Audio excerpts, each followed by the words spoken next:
Coming up next on Insights on PBS Hawaii, how are changing visitor preferences affecting Hawaii's tourism industry?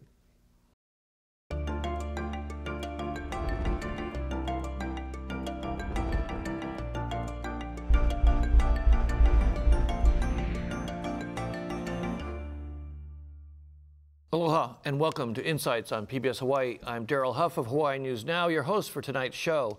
Hawaii is seeing an increase in visitors, but they aren't all staying in hotels. While many visitors still want accommodations with maid and room service, others see more appeal in timeshares, condos, bed and breakfasts, and other vacation rentals, which are often located away from tourist Mecca Waikiki. How are residential neighborhoods affected as more people open their homes to travelers? What's the impact on the state economy and tourism jobs? Tonight on Insights, how are changing visitor preferences affecting Hawaii's tourism industry? We'd like to hear from you during tonight's conversation.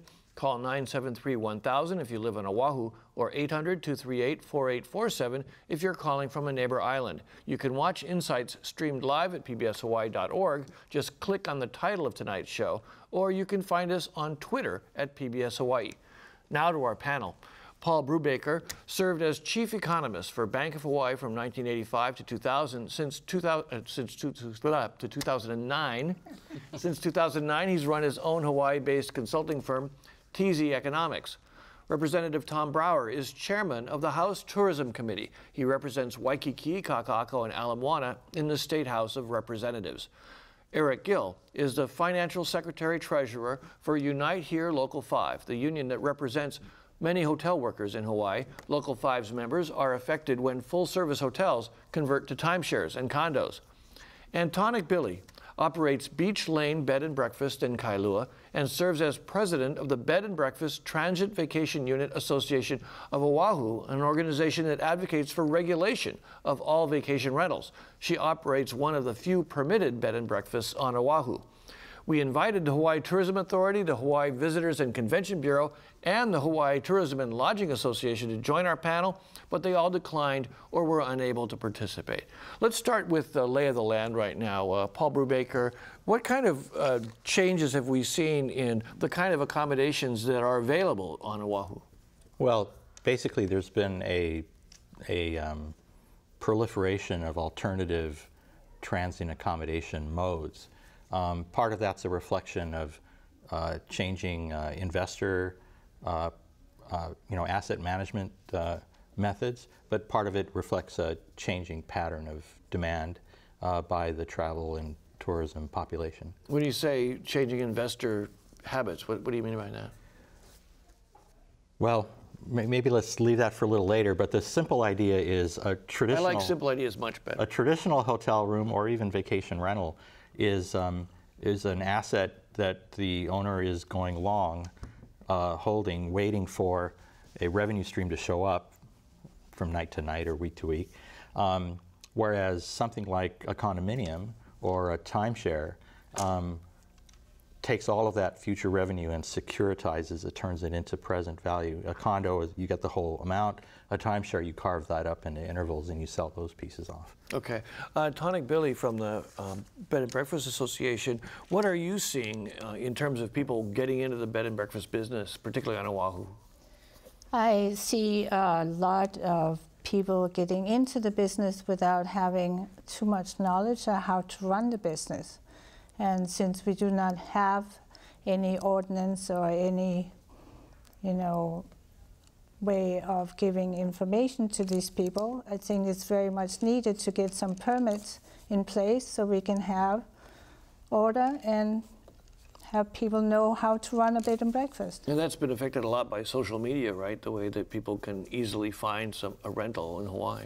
Yeah, totally. Okay, and Eric Gill from Unite Local 5. What's going on in terms of the hotel industry from your folks' perspective? I know you guys are very concerned about a lot of people staying where they don't need the kind of services and the jobs are affected. Well, I think the point being that this community needs to make some decisions about how we're going to organize and run our tourism industry.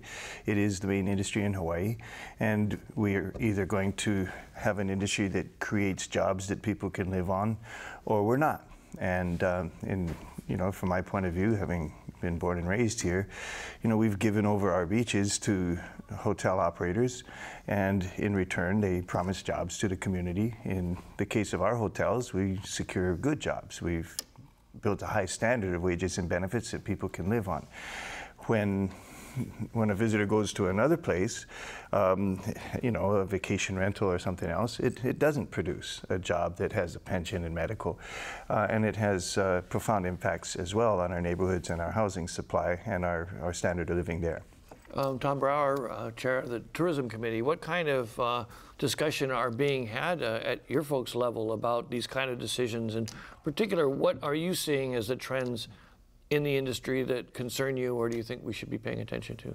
Well, a big concern is having a level playing field. So I feel that the legislators at the state capitol, they're in part like a referee. We want to see that people be taxed equally, whether it's a hotel owner or a bed and breakfast operator. Something else that's important to realize is that the people coming to Hawaii, the majority are repeat visitors, and they may be looking for a more authentic local experience, and that may mean getting away from Waikiki on Oahu and getting more into Kailua. Another thing is that a lot of the visitors now, they're maybe millennial or inspired by millennial habits, like booking their own rooms, looking for an eco tour. And Tanak had mentioned social media, and social media is going to be used by government now to keep better records on where the bed and breakfasts are, who's operating them, and what information to keep track of them, like ID numbers, are on it. Eric, Gil, do you think that this is mostly driven by the visitors making different choices, or do you think it's actually government letting things get out of control? Well, I think it's both. I mean, you know, but if you look at, you know, basic economics, as Paul would say, you know, if you have a homeowner, and they have a decision to put that on the rental market and rent to one of our kids, then they'll make this much every month. If they take that same unit and put it on the vacation rental market, they can make 3, 4, or 5 times that much. So naturally, homeowners will choose to do this. And naturally, people will now buy homes. And the price of that home will be based on whether they can pay the note, and that'll be based on what kind of return they would see. And so you're going to see, and we are seeing, more and more residential owners putting their place up for vacation rentals, and we're seeing more and more people buying for that purpose. And what that does is it creates and adds to a huge housing crisis in our city and every other city. As to how this is being promoted, there's no question. If you look at the kind of money that Airbnb and similar organizations are pouring in right now into the San Francisco initiative on this, the kind of lobbying money they're putting out in Florida, the kind of legal expenses they have in Manhattan, where, you know, Manhattan went from 2,000 to 70,000 Airbnb units in 2 years. So this problem is being driven by many things. Yes, there are millennial changing habits. There's also investors who don't want to build hotels. They want to build condos, and those condos will end up as vacation rentals. So it's being driven by a variety of things, and we have to have a multifaceted, complex, comprehensive solution. You know, let me switch over to Paul Brubaker again. You and I had this conversation not too long ago about inventory in Waikiki. Isn't there a cap on the number of hotel rooms in Waikiki, and doesn't that have the effect of how people are still building vacation properties but under another umbrella?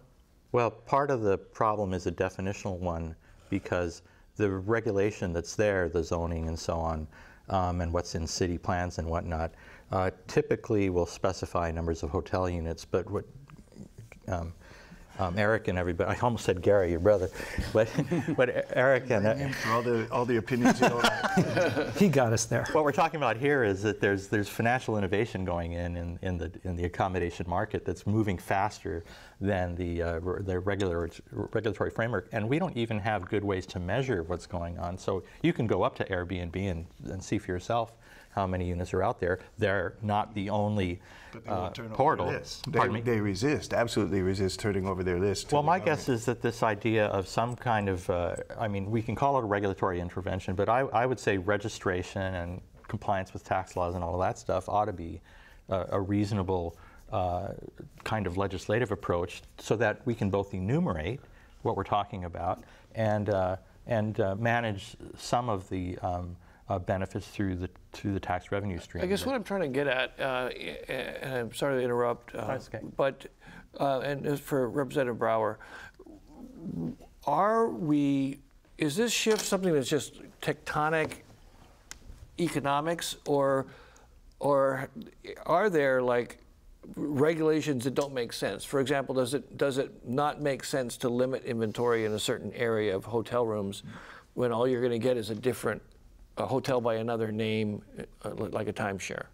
Well, part of it is economics, because with the repeat visitors, they will be looking to maybe stay in a different neighborhood at a more inexpensive price, giving up some of the beaches and amenities in Waikiki for something on the windward side or West Oahu. Waikiki has approximately 35,000 units where people can stay, and traditionally it's not more than 87% full at any one time. So it isn't so much that we may need more hotel rooms. At least if we need more hotel rooms, we're going to have to fill them in more ways. But from my conversations with hotel owners, they say there could be a big market by adding more hotel rooms and having that price range be in the $150 range a night. That inventory and that type of traveler is someone we can certainly attract, and that may be competitive with bed and breakfasts or TVRs. Let me give Tonic Billy a chance. You've heard a lot about the bed and breakfast issue, and I think that we will, and I guarantee you we're going to get a lot of questions about it from our viewers, and we can explore more about the regulation of bed and breakfast later on. But in terms of the customers that you see coming, why are they choosing bed and breakfast? Is it because they're more comfortable, or is it really price driven? It's mostly the interest in having a little bit of the local, experience, the local living with people. Being in a neighborhood instead of in a big urban area. Being on a lane where they get to know the people on the lane, or being on the street, they get to know. And they, we have people coming in, and before they leave, they know everybody in all the neighbors. And going to the beach, and they feel that it's mostly people that are repeaters that keep coming back, and they keep coming back if they are treated well to the same B&B or the same vacation rental. And many times they, next time they come back, they bring their family with them, and they need a bigger house. What are the economics now, though, of having a vacation rental? Is it substantially more money than renting out to a regular local family, for example? I don't think so. I don't think it has to do with money. I think it has to do with experience the local flavor, and go shopping in Safeway, or pretty much they feel at home and they keep coming back. Okay. We have many repeaters. Okay, Paul Brubaker, on this issue of price, movement of pricing, we've seen hotel room prices just continue to climb. I mean, from what we've seen, right? And how much of that? I mean, if people were abandoning hotels, we wouldn't be seeing that. Yeah, no. Let's make sure the right impression is being given here. The inventory on Oahu, not just Waikiki, but Oahu, island-wide, is somewhere between 35 and 36,000 units. So, and that includes things like, the 1,000 rooms at Disney Aulani. Net, there has actually not been much change. The inventory peaked in 1989 at 39,000 units. So there are actually fewer units on the island today than there were 25 years ago. And as a consequence, the high demand for those units, 87% occupancy, is essentially full on a seasonally adjusted basis. That high demand is translating into relatively high room rates. As those room rates climb, it creates this window of opportunity for entrepreneurial homeowners or asset managers to fill that gap with a more moderately priced unit that's not located in the ghetto of Waikiki, and no offense, I'm just that kind of. I'm very comfortable. That's only your district. No, I lived down there and I loved it. I'm just saying we have this approach where we ghettoize the tourism destination, and then we. You mean like put a box around? Yeah, you know, stay on that side all the way now. That's what you meant. Come on, Paul. I mean, we have zoning laws. Then they were set up so we could have places where people would live that aren't crowded with tourists. Sure. And for every tourist that likes the experience in the neighborhood, of course they would. But does the neighborhood want to be living in a resort area? And so we have laws to protect our neighborhoods. We have laws to protect our housing supply. They're not being enforced. And therefore, what's happening is money, incentives, and of course, people will go where the money is flowing out, and visitors are going into our residential neighborhoods. That has many effects, not just on the neighborhood, but every unit that is converted from a long-term rental to a vacation rental adds another impetus to our housing rental costs. Our kids don't have a place to live. So we've got to decide, and I'm not here saying, well, we should only have tourists in Waikiki and only hotels. We have to have, tourism is our bread and butter here in Hawaii. We have to have and manage this resource carefully. And it's very easy to be destroyed, but when you look at it, you have to analyze the actual impact. A hotel creates a job that people can live on. You know, somebody renting out their spare room helps that person maintain their mortgage. That's, everybody can understand. When investors start buying multiple homes for the purpose of putting them in vacation rentals, it forces the cost of housing up, and the rental gets more. Yeah. So we've got to have zoning laws to protect our communities. We have them. So there's one thing missing from your analysis, and that is if the zoning prevents people from building more housing, which I think it's fair to say is the outcome, even if it's not the intent, then the supply response that would mitigate the problem you're talking about of affordability, you know, is preempted. Okay, let me go to our viewers now. We're starting to get questions, and we appreciate it. Let me put this to you, Eric Gill. Doesn't a rise in visitor numbers serve all of us, no matter where they stay? And it sounds like you're saying, no, it makes a difference where they stay. Well, it makes a big difference. You know, if a visitor is paying the TAT or not, obviously it makes a difference. But in essence, what we're doing is we're sacrificing our employment base.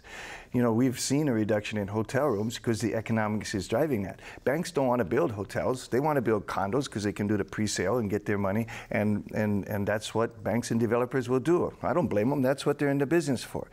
Our business is figuring out what's good for our community and making that happen. Okay. But if we don't have jobs, we don't have a community. You know, Tom Brower, I mean, you hear these arguments. How do you handle that? Well, a great point that I've spoken with Eric before about. Number one, more money coming into the state. So roughly 14.5 billion, you know, come in through visitor expenditures, and then 10% of that is state tax money. But that doesn't mean that more money goes to hotel workers. So we have this visitor industry and 165 jobs, local workers who are directly affected by that. It doesn't mean that more money is coming into their pockets, because we have a situation where larger companies that may come here to make a profit aren't here to give the money to the workers. And that's where we really have to create a situation where tourism benefits residents. So how do you do that? Well, one is we have to have, what government can do is make stronger laws that help residents. So for example, recently there was the issue of porterage. We would have workers not getting the tip money that we feel they were owed by hotels, because the porterage fees maybe were given at the airport and it never came to the workers who deliver the bags from the buses into the hotels. So when organizations like Local 5 let us know where some of the holes are, we'll try and plug them. Let me ask Paul Brubaker, slightly off topic but of what we've been talking about so far, but talk a little bit about the timeshares. Now, you were talking earlier about some of the investment type, the flow of investment money, and let's try and keep this at a level that I'll understand. But how do you explain the growth in timeshares? Is it regulatory, or is it because it's easier to finance these things? I hate to say it, but it's more complex than you'll probably Well, want to hear. I'll ask you a couple questions if you lose me, so give it a shot. Let me put it this way. The room count, when I say the room count, I mean all kinds of transient accommodations. So when you talk Hotel, about 39,000, condo, that for includes rental, timeshares. timeshare, vacation, all, okay, 35,000 today, 39,000 25 years ago. So what's happened within that mix is that the number of timeshare units has increased and the number of traditional hotel units has decreased and the numbers of other alternative formats has grown as well. Timeshare you can think of it as kind of a risk management device. If you're long a hotel room, you're basically waiting for the next hurricane or 9/11 to lead your potential visitors to cancel out. What we observe after 9/11 and those kinds of events is people who have pre-committed to timeshare intervals, they show up. So it's a more resilient kind of a format. And for the investor, given the choice between bearing the risk of the next 9/11 or basically distributing that risk across thousands of people who will buy a week, is a much more stable and secure income stream, both for the people managing the property and for the people working there. So, I mean, is this going to just eventually, how much of the visitor industry will be replaced by these under those kind of Well, I'm sure you mentioned this point earlier, that there are always going to be people who want room service and somebody to come, turn down the sheets every night. But clearly, there's a wider array of preferences that are satisfied in a market where this evolution is unfolding. And I would quickly say that it's ridiculous that we have fewer rooms than we did 25 years ago, and it's for that reason that visitor expenditure today is lower than it was 25 years ago, adjusted for inflation. So nobody's going to be making more money, and nobody's going to get more jobs if tourism is shrinking outright. Tom Brower, how do you see addressing that issue? Well, in my opinion, we may not have less options, less rooms for people to visit, but there may be less hotel rooms. Because whether it's Airbnb, bed and breakfast, transient vacation rental, timeshare may be 10% of the inventory now, or the people who are coming are in that situation. And there's some other options. So it's like people have more choices. And what's hard is that the people working in these industries, though, they have to change as quick as the internet changes. Well, do you think that the government, you're basically our government representative today, should step in and regulate whether hotels are allowed to convert to be built as timeshares or hotels, or convert from hotels to some other type of thing? Do you think that's something for the government to regulate? Well, I think it's on a case-by-case basis, and this reminds me of the debate we're having regarding Uber and traditional taxis. We've spent all this time with taxis, regulating them and saying the things that we need, similar to the hotel industry. And now, though, sometimes people's attitudes change, and then overnight they just have a new opinion because they had a good experience with Uber or with Airbnb, that they want things really different. So there's a place for government, but I think it should be on a case-by-case basis. So just to look at that change per hotel building, and then deciding, does this benefit the community more or not? Eric, yeah, but you need to have the tools to do that. I mean, right now, the definition of a hotel room, you can't distinguish it from a timeshare. And in fact, you can't distinguish from a condo based on the Department of Planning and Permitting's ruling on the Kuhio project. It's like you can't tell if it's a hotel room or a condo under the definition. So let me stop you for a second. So what you're saying is that when someone comes and says, I want to build this building, and it's going to have a bunch of rooms in it, they don't really, there's no distinction in the law. The zoning laws have not kept up with the changes in the industry to allow lawmakers a tool to say this or this or this, and maybe we should have this or not this, because it's all mixed up. And there is no registry. Literally, they would have to go online and do Google searches all day to find out who's doing vacation rentals, because there is no registry. And Airbnb absolutely will not share it. They absolutely will not share it. They've resisted that in every city across the country. So what we have here is and Airbnb has recently, it owns nothing. It owns nothing, but it's capitalized at what, $25 billion?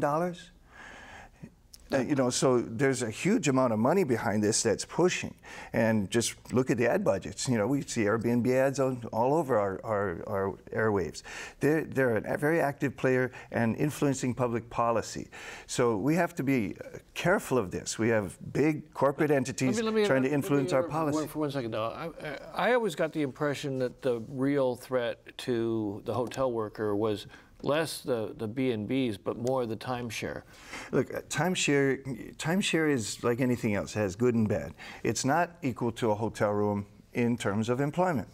A timeshare, you're cleaning it once a week, maybe twice a week at the higher end ones. Not 7 days a week. That's 2/7 or 1/7 of the amount of work for a housekeeper. That's less jobs. So it doesn't equal. It's not the same. Mm-hmm. And but there's you're not going to require people to clean their room every day just to create well, jobs. look, I'm not saying we're requiring anything. The question is, what do we want to go where, and how are we going to make those decisions? And a timeshare, in our experience, you know, it can stabilize occupancy, as Paul said. It can stabilize occupancy. And if, so for example, a timeshare at the Hilton Hawaiian Village, if that room isn't occupied, they'll sell it as a resort room for that night. So it does. But at the same time, you know, if you have a standalone timeshare, you need a lot of people on Wednesdays and Saturdays. And who can live on 2 days a week? And that means those workers have to have other jobs, and then they can't make it. It's very hard on workers not to be able to get a living job with a living wage and enough hours to make a living. And what we're doing is we're taking our employment base and we're spreading it all over the place, so nobody will have a job they can live on. Let me ask Tony, Bill, let me involve you a little in this conversation. Go ahead. I actually have a comment about Airbnb. I don't use it, so I'm not quite sure. Where do they pay their taxes? They don't. Exactly. Well, there's a whole issue in book. cyberspace about that. Yeah. So it's not just No, that. but they absolutely don't take responsibility for that. You know, you're on your own with Airbnb. But that's a tax issue, because where is Airbnb? What I want to do is we'll So go, you book Airbnb for Hawaii in Chicago. So Yeah, let me just, what I'd like to know from you, though, is that with the visitors that you're dealing with, are these visitors that might not come to Hawaii at all, were it not for their opportunity to stay in a neighborhood? They might go somewhere else, or are these people that really are in Hawaii and they've chosen not to go to a hotel because they're going to stay here? we have learned over the years that people that would like to stay in B&Bs and vacation rentals, that's where they want to stay. They don't go to hotels. There is a certain number of people that go to hotels, will not stay in a vacation rental ever. And it's sort of, over the years, have been, you know, a very easy, you know, people that want to be hotels are in hotels, and people that want vacation rentals are in vacation rentals. So you don't feel like you're a real direct threat to the visitor industry? No. They'll be fine No. if you thrive? Because we know for sure that if they cannot stay in a vacation rental on Oahu, they will go to a vacation rental on Maui. Okay, let me interrupt just for a moment and re-engage our audience and remind you folks that tonight we're talking about how changes in visitor accommodation preferences are affecting Hawaii's tourism industry. Please call, email, or text your questions and comments. Call 973-1000 if you're on Oahu, and 800-238-4847 if you're on a neighbor island. And let me ask Tom Brower, actually what I just read reminded me, we're talking about visitor preferences here. Do you see, as a legislator, that the timeshare industry should be encouraged because of the stabilizing effect, and perhaps more investment in tourism infrastructure? Well, government can be encouraged by anything that stabilizes income. In my opinion, timeshare isn't going to be over 20% of our inventory.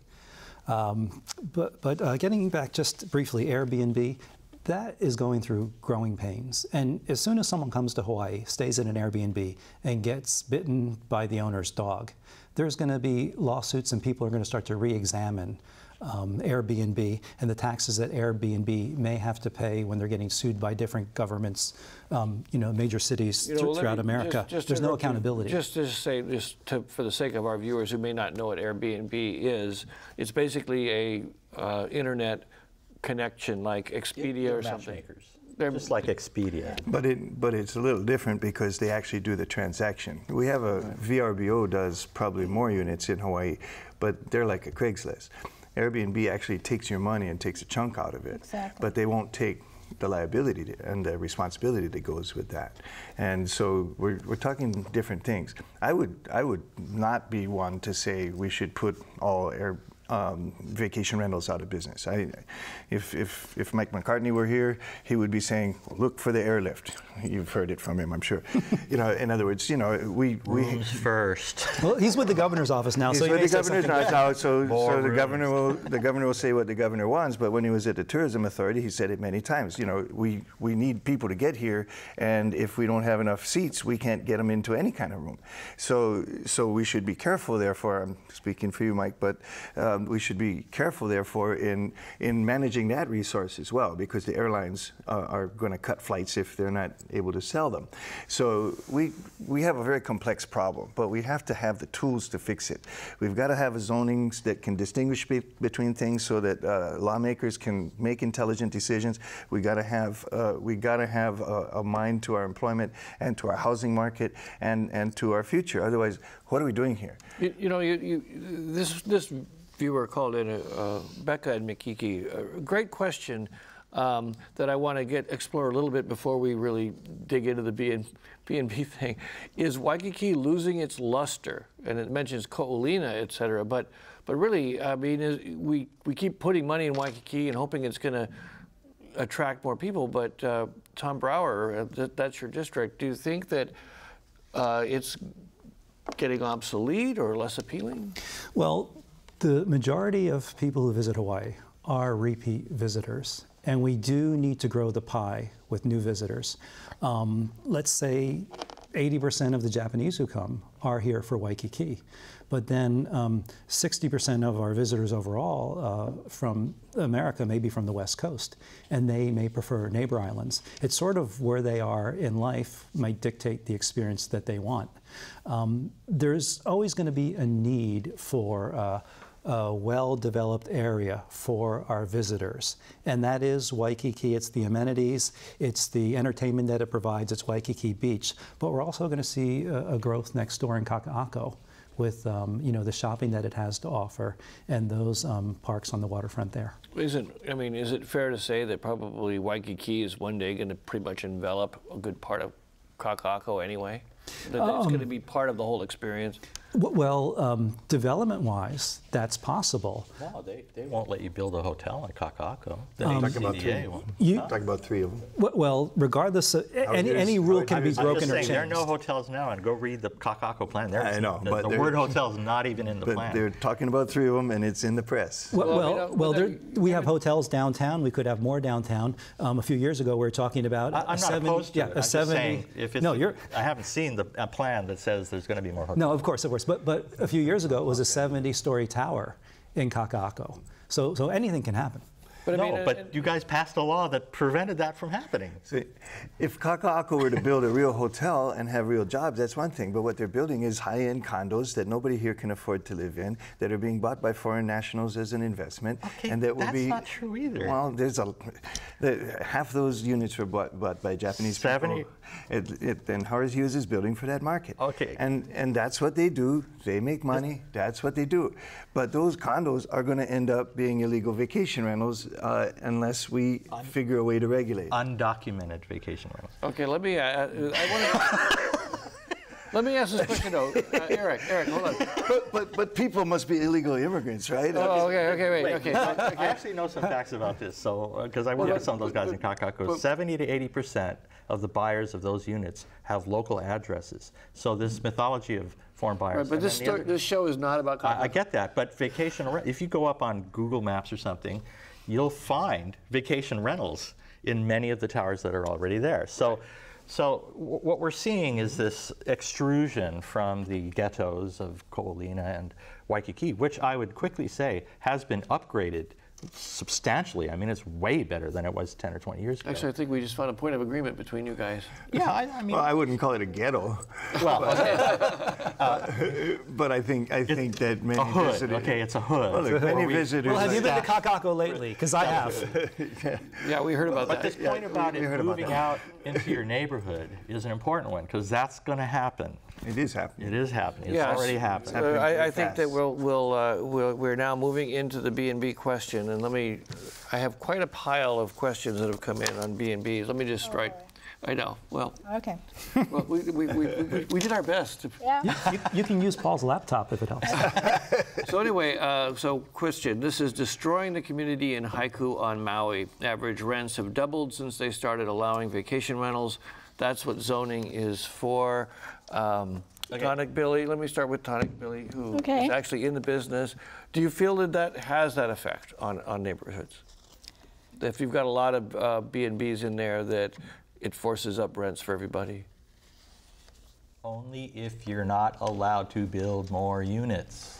Well, we're talking about existing That is so. That's neighborhoods. true. That's true in Haiku. Yeah. You can't get a water meter, so you can't build a house. So, the end. In this, Paul's for getting rid of zoning, just so that's clear on this. He doesn't believe in any zoning. Okay. Security. Well, let me. Zoning and have more units. Okay, so Tonic Billy, go ahead. okay. Give me the question again. Paul, what's the question? Sorry. Okay, so the question is, does the existence of B&Bs, in a neighborhood affect the rents for everyone else? No. And why not? What affects the rents? You mean for For someone who wants to rent a home. somebody that's not a visitor, for somebody like his children want to rent a home? Mhm. No. What the reason for higher rents are, it's the property taxes. We are being overwhelmed with high property taxes. We have one of the lowest property tax rates in the country. No, I can't agree with. because you can only, like myself, my property tax went up way too high. And I cannot make enough money to cover now the new, cost of my property tax. Is that because I only a have, commercial rate or a I residential only have rate? so many rooms that I can rent out. I can't add another room and, pay for my property tax. I did get a question specifically to that.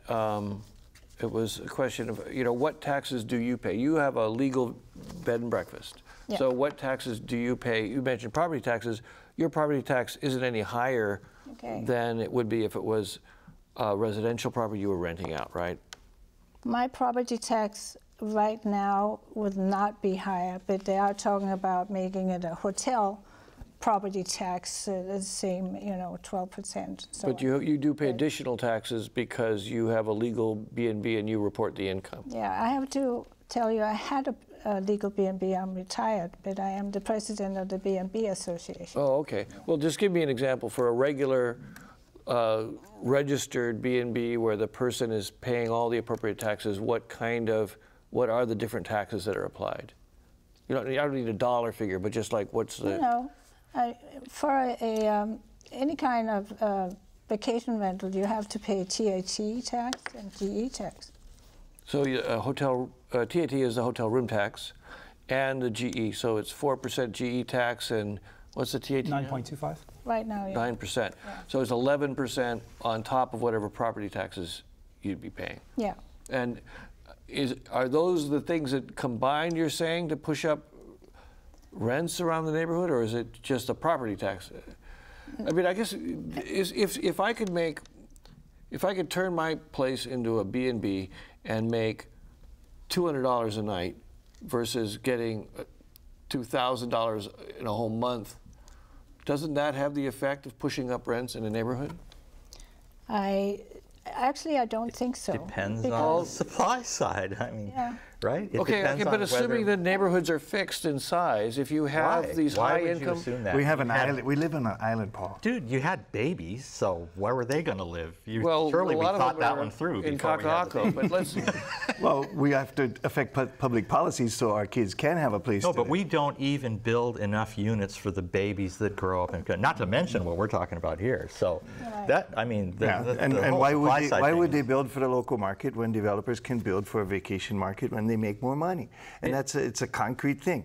If you want to build a unit in Kaka'ako for the local market, which Marshall Hung is doing, for example, up at that thing, And it's a Stanford it's a $750,000 unit. That's the cost. And if you want it to be less, you got to find a way to put money in because that's the cost of delivering it. But at the same time, if you're going to go 3 blocks down and you're going to build for a foreign market where people are going to be paying $2 million a unit, then you have a whole different cost structure. So naturally, developers are doing this instead of this. Who's building for us? Okay, let me- And how do we okay. make them do that? Those are I good agree that questions. we don't build enough. Okay. Period. And there is, in Kailua, there's no areas where you can build anymore.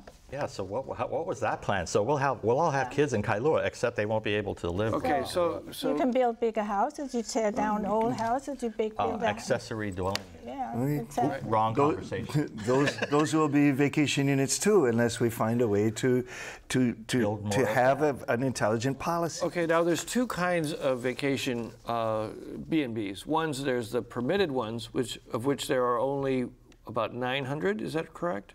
B&Bs? Yes. 53. 5.3. That's all. That's all that's permitted that are And operating there's now. probably one less now. Because every year people buy a property with a license that do not intend to run a B&B, and the license goes away. And there was moratorium in 1989 not to give any more permits. So Right. So now at this in point, Kailua, or just the whole island. the whole island, or what? so let me ask: how many would you estimate are now operating without being permitted? Well, the numbers increase and increase all the time. So the true number is not out there. No one knows. Well, No one knows. according We to oughta be. Google, it's We oughta be. thousands. Well, according to the tourism authority's study, it's Right. 23,000 Yeah. statewide units that are in the individual. I'm not saying permitted statewide. ones. I'm Right. talking statewide, and a lot of them on Maui and Kauai. But they are the SMS twice to Google for a month and look for all the listings they could find, and they came up with more than 23,000. So is it fair to say what we've got here is a very large, state. unregulated industry at this point? We do, and we have passed legislation at the Capitol to address that. And with my conversations with the Department of Taxation, that legislation will go a long way to start to monitor this and start to look at inventory and also to find people who are operating. The city, after 1989, hasn't permitted any, but they do allow, I guess, what's called a non-conforming permit if you prove that you were operating before 1989. So that number, maybe officially, you may be correct, Tonic, but I think off the record that there's thousands of ones operating. Legally or illegally? Illegally. Okay. But Without nobody a has a registry, and there is nobody keeping track, and there's nobody doing any enforcement, and so whatever laws we pass have no teeth if we don't A, know who's doing it, and B, have somebody following up. So the lawmakers have to build the basic tools so that we have the tools to deal with this. While we figure out what we're going to do about it, we actually have to have the tools to deal with it. And the danger is it's going to get way ahead of us. It's already ahead of us. Manhattan is struggling to keep up. Portland had a big fight on this question. San Diego's going through it right now. And it's for every satisfied guest that lives in a neighborhood, there's a neighbor who's unsatisfied that they're living next to a hotel. Let me ask you a specific question, Eric Gilson from Local 5. Will you folks ask for legislation to get this under control? Absolutely, and there are some basic elements to that are needed to be made. First of all, you have to distinguish between who's doing what. Someone who's living in her home and renting it out is one thing. you know, Paul or somebody else who buys 5 homes for the purpose of doing that, and they live somewhere else. I'm just. I wish. I agree. It's highly but the fact is, we have to be able to distinguish between this and that. You know, it's not all the same. You have illegal hotel companies operating in the shadows, hiding behind consumers who are trying to save their home. We've got to be able to distinguish. We've got to have it so that the Airbnb and VRBO and the others actually share their list. We don't have to go Google them. We make a law saying they have to give us the list. If they don't give us the list, get out. Somebody else will do it with us. And we have to have a way for neighbors to be able to take action as well. And these operators, Airbnb, for example, takes no responsibility. You know, if your house burns down, that's your problem. They give this little useless insurance policy, but they don't take responsibility for it. If your home is rented out and it turns out to be an orgy apartment, like happened in Manhattan, the guy got kicked out of his house. You know, you gotta have tools to deal with that. And I would point one more thing out, which is, you know, if I'm living in a condominium and I have a condominium regime that I have to sign, and my neighbor is doing a vacation rental, operating commercial, operating in this residential building, that union burns, I don't have insurance. The insurance policy doesn't cover when there's commercial activity there. So this is why the condo owners in San Francisco are backing this new initiative. They want to be able to enforce their condominium regimes and be able to and hold on to it. And every other resident in that building is endangered. Okay, I've got a lot of questions that I have to get through because I do want to honor our callers, and they kind of run the gamut, so let me just sort of go through some of them. Kay from the Big Island, I am a B&B operator and I pay the transient tax. I provide lower prices and less services so that more people can spend time in Hawaii. I'm not looking for comments on that. I think that's a good point. Where can I go to? From Hauula, people are buying homes. People are buying homes in these neighborhoods, not for families, but to run as rentals. They do not add anything to the neighborhood.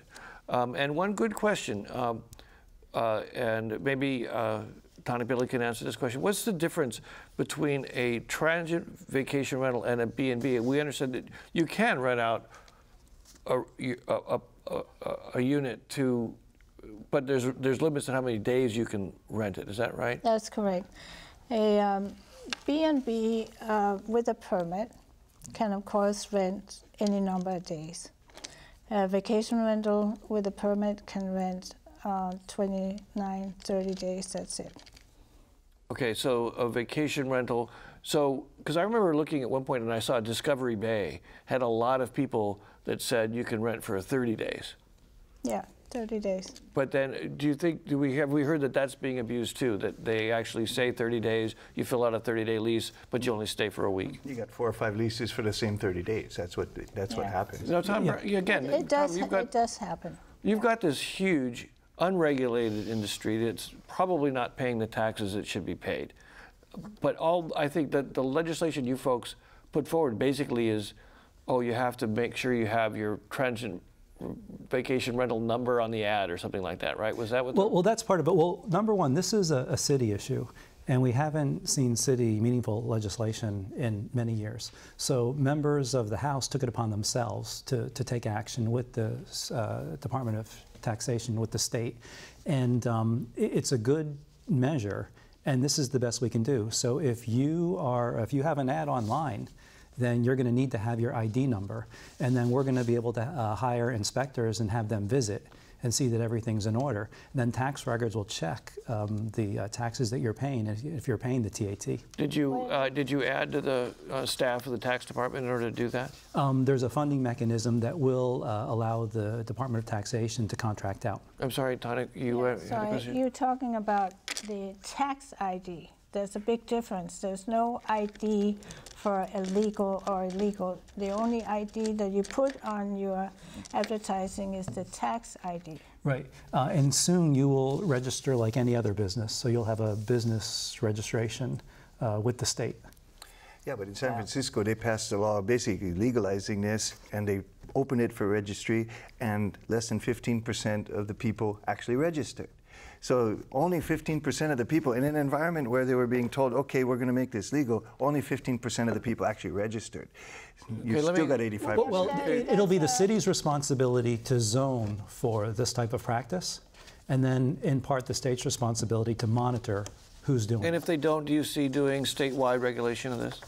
Well, the law that we passed is statewide. No, but I mean, you know, if the counties don't do it, how long will you tolerate this? I mean, it's costing the state a lot of money. Zoning? Well, some kind legally, of I don't regulation. know if the state can zone, but the council is working on these issues, so we'll have to see. But if nothing happens by the start of next session, Yeah, they're then we trying can do to it. amend the land use ordinance right now with Resolution 1572. But they shelved it again. Every time they get close to a solution, they shelve it. And they've been doing that since 1999 and before that. And why is that? What do you observe when that happens? Well, I think a big problem here is you can't really regulate and credibly enforce when these definitions are all evolving. And you look at the Ritz-Carlton, is that a hotel? Is that a condominium? Does it have vacation rentals? Does it have timeshares? The answer, yes. Yes, You know, it has so everything. that's, and so the Department of Planning and Permit, you said, we can't tell the difference. But that's just, you know, that's the same thing that's happening in every neighborhood. We're a society that's more highly mobile than ever before. People come and go. And you know, it's not just tourists we're talking about; it's local people that move around. The big complaints from the Kailo people I know down on the beach is when the local guys come down on the weekend for the vacation rentals, because they're the one who the big pickup truck in the yard. Okay, let's not go there. Okay, I've been there. Yeah, I can tell you. Also- There's no surf on the windward side, by the way. You don't want to go to Kailo. Many local people have their family come and stay Sure. in our rentals. But that's my point. So we're in this environment where, you know, things are evolving really fast, and the definitions we try to make are, are hard to pin down. This is a great question from a viewer. The argument is the transient vacation rental business does not take away jobs. We pay housekeepers and maintenance people far better than the hotel industry does, typically $30 to $40 an hour. It's true we don't pay benefits, but our workers assure us that we are far more desirable employers. Let me just start with you, Tonic Billy. Do you feel that there are jobs being generated by the vacation rental business? Absolutely. And cleaning, gardeners, yes, absolutely. And we do pay better. We pay you know, $50 an hour for cleaning ladies. I know Eric has got to respond to that. So how many of your employees get 40 hours a week? And how many of them have medical benefits? And how many of them have a retirement benefit? And the answer to that is none. The truth is, yeah, you can pay a per hour rate that's higher. That doesn't create a job people can live on. And believe me, I'm not ignorant about this. I do this every weekend, and I do it for free. But what I can tell you is, you know, these jobs are not living jobs. You need 4 or 5 or 6 different homes. When are you going to get a vacation? You can't even get a vacation because there's always somebody who's going to need you. You can't get, you know, you get paid sometimes weeks late. So now you're talking about the industry, the sort of cottage industry. These are maybe small companies or family groups that are doing these cleanings of the condos. Well, you know, I mean, for example, you know, Team Clean is now expanding into this space. I was going to say, your expands into your this space. members should go into the outsourcing business. Well, we are in the outsourcing business. We represented Team Clean workers, but I can tell you they're getting paid half as much as they get paid when they work in hotels, and with no benefits. And that's after we fought hard to get them. You just saw the litigation come up around the Hilton case. You know, this is a case where, you know, literally we bargained for people to get this much, and they were paying this much. And that's a little different, though. You couldn't expect people to make the same amount of money working at $150 My point is, it's not the same. $400. It's not the same. You need a job people can live on, who can predict and show a bank that they're going to make money next year so they can get a mortgage. Otherwise, all we're doing is we're part-timing ourselves out of good jobs, and sooner or later, we're not going to have any. Okay, more callers. Tim from Honolulu. The state just announced that they are $30 million short on GET collections via projections. I think that's talking about rail to a certain extent, but does the underground rental business affect this? Tom Brower, what kind of estimates have you heard about how much taxes out there that could be collected if you manage to get a handle on this activity? I don't think we have good numbers on that. So probably the sky's the limit, but there probably isn't good numbers on that. Not even a wild estimate? No, I don't think so. it's very. It would be more if there were more units. Not if they're not paying a tax. So the question isn't just that, though, because you have to look at the impact on the housing supply, housing costs. If my members get $1 an hour raise, Sure. which they just did, and their rent goes up $500 a month, that $1 an hour raise means nothing. So we've got to get our hands around this problem. I'm not talking about evil here. We're talking about people go where the money is. That's the nature of things. So we've got to figure a way to put reasonable restraints and controls so that the energy goes in places that doesn't hurt our community. And when the illegal industry is taxed properly, though, you're going to see a paradigm shift in the businesses that survive and the ones that don't, or the people who think it's worth it to have a vacation rental. Good. I would very strongly suggest getting a permit would eliminate a lot of problems, because once you have a permit, you can be enforcement can be. And I'd like to point out, as we did at the beginning of the show, that your association actually is in favor of regulation to basically end the sort of black market aspect of things, right? But regulation doesn't necessarily mean restraint or constraint. Regulation can mean registration, enforcement of the tax laws. These are commercial activities. I don't understand why they get a residential property rate. I mean, we can do all the tax stuff. We can do the labor market stuff. People ought to obey the labor laws. You shouldn't be able to make jobs that people don't get health insurance with. And then we can deal with the housing and the transient accommodation inventory problem, which is there's not enough of either one. First, put the tool chest together, and that's right. They have to be able to distinguish legally between units, and then. But if people are hiding out as a tax avoidance mechanism, then that has to be. Okay, I actually have to stop us now because we've run out of time. Come on. So anyway, thanks very much. It's been a great panel, very active. We'll be back for our internet viewers a little bit after this. But coming up next week, it's been 25 years since the Americans with Disabilities Act was signed into law. While the law was passed to prohibit discrimination against people with disabilities, some advocates say that more needs to be done about employment, accessibility, technology, and transportation. On the next Insights, what are the challenges facing people with disabilities in Hawaii? That's next time on Insights on PBS Hawaii. I'm Daryl Huff. A hui ho.